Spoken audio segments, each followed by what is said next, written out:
ഡൽഹിയിൽ CJP തുടങ്ങിവെച്ച പ്രക്ഷോഭം പോലീസിന്റെ ലാത്തി ചാർജിലൊന്നും അടങ്ങിയില്ല.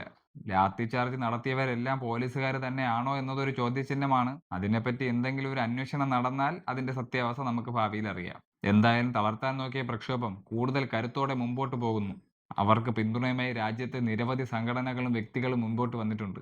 വ്യക്തികളെന്ന് പറയുമ്പോൾ പ്രമുഖർ മാത്രമല്ല, വളരെ സാധാരണക്കാരായ ആൾക്കാരും അതിലുണ്ട്. അതിൽ പലരും സ്വന്തം കാശ് ചെലവഴിച്ച് ഡൽഹിയിൽ എത്തിയിട്ടുമുണ്ട്.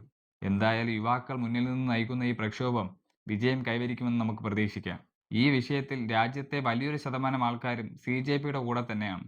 എന്നാൽ എല്ലാ പേരും CJPയുടെ കൂടെ അല്ല.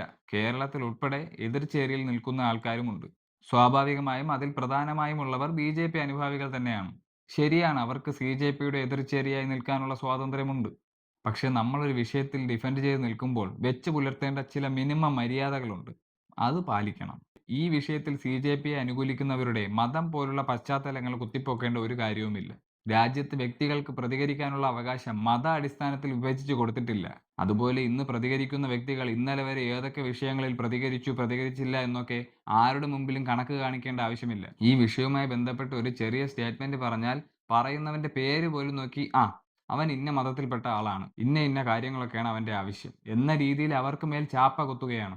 ഇത്തരത്തിൽ പേരും മറ്റ് പശ്ചാത്തലങ്ങളും അവരുടെ വസ്ത്രധാരണം വരെ നോക്കി അവരെ ആക്രമിക്കുന്ന രീതിയിൽ ഒരു ക്യാമ്പയിൻ തന്നെ നടക്കുകയാണ്. അത്തരത്തിൽ പ്രമുഖരായിട്ടുള്ളവരെ പോലും സോഷ്യൽ മീഡിയയിലേക്ക് മോശക്കാരായി കാണിക്കുകയാണ്. പോലീസ് സമരക്കാരെ അടിച്ചമർത്താൻ ശ്രമിച്ചതിന്റെ മറ്റൊരു രൂപമാണിത്.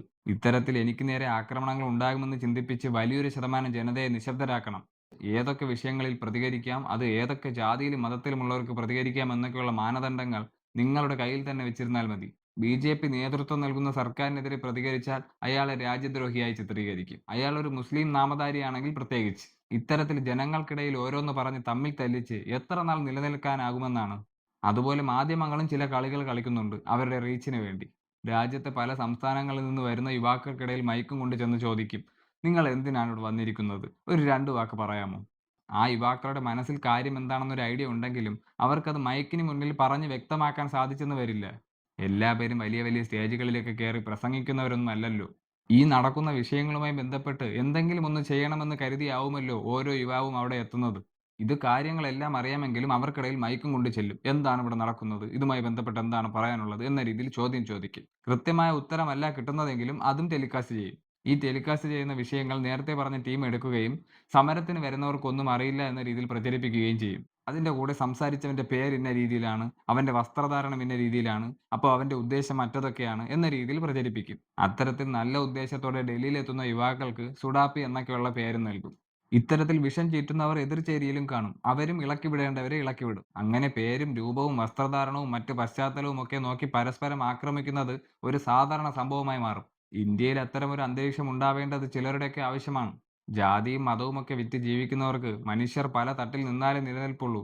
ഇപ്പോൾ ഡൽഹിയിൽ നടക്കുന്ന സമരം യുവാക്കളുടെ ന്യായമായ ആവശ്യങ്ങൾക്ക് വേണ്ടിയാണ്. അതിനെ തകർക്കാൻ മാത്രമുള്ള ശക്തി ഈ വിഭാഗീയതകൾക്കില്ല.